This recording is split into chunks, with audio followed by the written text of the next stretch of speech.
Assalamualaikum. Jadi dari 3 jenis soba atau 3 macam soba. Jadi kini aku main 3 lah. 3 bukan 3 kumpanya ya. 3 poin itu maksudnya. Jadi di antaranya soba dalam beribadah. Yang kedua, soba menjauhi maksiat. Yang ketiga, soba dalam menjalankan hidup iko. Itulah ketiga soba iko perlu ada di diri kita ya. Yang pertama, soba dalam beribadah. Kita tahu bahawa ibadah itu banyak. Di antaranya ibadah yang pokok itu adalah ibadah solat. Nah, dalam melaksanakan solat itu kita butuh soba. Boleh dibayangkan saking lemaknya tidur, tiba-tiba azan subuh dikumandangkan. Kita pun jago, datang ke masjid, solat sunnah 2 rakaat, kemudian solat subuh, zikir dan berdoa, baliklah kita ke rumah. Itulah misalkan. Nah, di situ kita butuh soba. Soba menahan lemaknya tidur. Soba menahan nafsu kantuk. Soba menahan sujudnya subuh. Hanya orang-orang yang lewat solat subuhnya, orang itulah yang tak soba. Coba. Termasuklah soba dalam melaksanakan ibadah puasa. Soba kita untuk sahur. Soba menahan lapar dan haus dan yang lainnya. Kemudian soba kita menjamu menu sesuai dengan kebutuhan kita. Jadi banyak soba itu. Nah, soba itulah yang perlu kita tanamkan di diri kita. Kata Allah, wasta'inu bis-sabri was-shalah. Jadikanlah penolongku itu yaitu soba di dalam solat. Itu dia. Yang kedua, soba menjauhi maksiat. Maksiat ada yang di dalam diri kita, ada yang di luar diri kita. Yang ada di dalam diri kita ya soba daripada pikiran yang panjang angan-angan yang tentu kisah ada. Soba untuk mengaturkan hal-hal yang dapat menyakiti hati yang lain. Soba untuk menjauhi penyakit hati, iri, dengki, ujub, takabur, sombong, sum'ah dan lain sebagainya. Soba memakan hal-hal yang tak elok. Maaf cakapnya, soba menjaga jenis kelamin kita daripada perselingkuhan dan juga berzina. Soba kalau menjaga kaki kita melangkah hal-hal yang tak elok. Perlu kita sobakan dalam diri kita. Kemudian soba dalam maksiat di luar diri kita banyak. Kadang setan itu banyak cara untuk menggoda manusia. Wa zayyana lahum syaitanu a'malahum. Jadi setan itu menjadikan yang buruk itu jadi indah. Adalah gojo setan itu. Contoh lewat cewek dengan pakaian ketat dan seksinya. Kemudian kita tengok padahal itu buruk. Tapi kita menikmati keindahan pandangan itu. Itu dia gojo setan itu. Termasuklah kita ingin maksiat tapi kita tak punya duit, ya kan?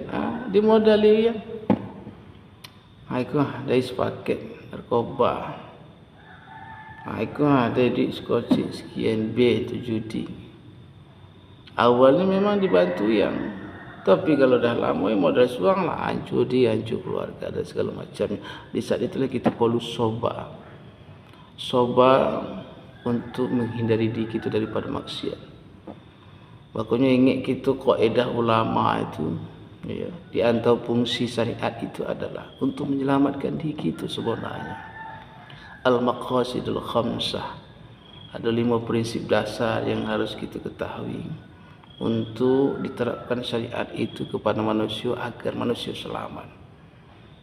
Untuk bisa menjaga manusia. Itulah hifzul aqli, hifzuddin, hifzul nafli, hifzul irdi, termasuk hifzul mal. Itu menjaga akal kita, menjaga agama kita, menjaga kehormatan kita.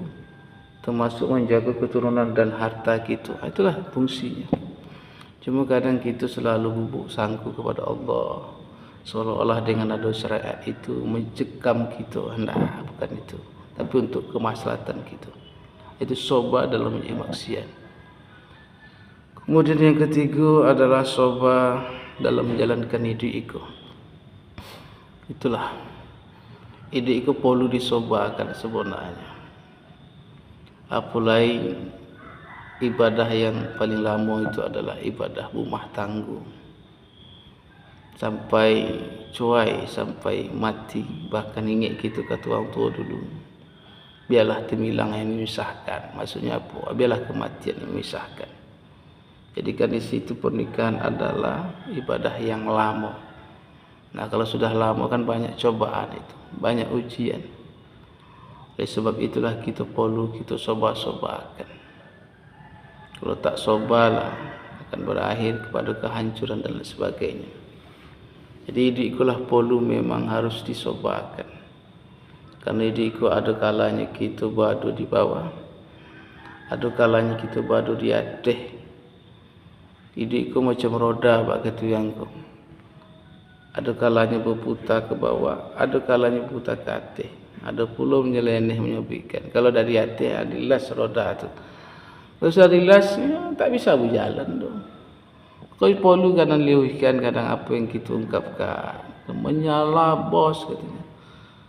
Kalau menyala, asyik menyala 3 juta bakar. Ya kan? Tengok model menyalanya tu. Kalau menyala untuk masak nasi, menyala untuk masak gulai masalah. Tapi kalau menyala tu habis rumah terbakar, motor terbakar. Kadang tu gaspol kawan, gaspol macam mana gaspol? Kalau ada lubang di gas juga, jatuh kita mampui. Orang itu. Itu perlu kita perhatikan itu. Jadi dia memang ada saat di bawah, ada saat di atas. Apakah saat kita di atas kita bersyukur, atau saat kita di bawah, ya kan? Apakah kita bersabar? Di situlah perlu kesabaran kita, sobar dalam menghadapi laki, sobar dalam menghadapi bini, sobar dalam menghadapi anak, sobar dalam menghadapi keluarga. Mudah-mudahan 3 sobar itulah bisa kita amalkan. Memang bahasanya itu singkat, tapi dalam maknanya. Memang bahasanya singkat, memang susah untuk dipraktekkan. Mudah-mudahan kita bisa mempraktekkan itu. Ya. Assalamualaikum warahmatullahi wabarakatuh.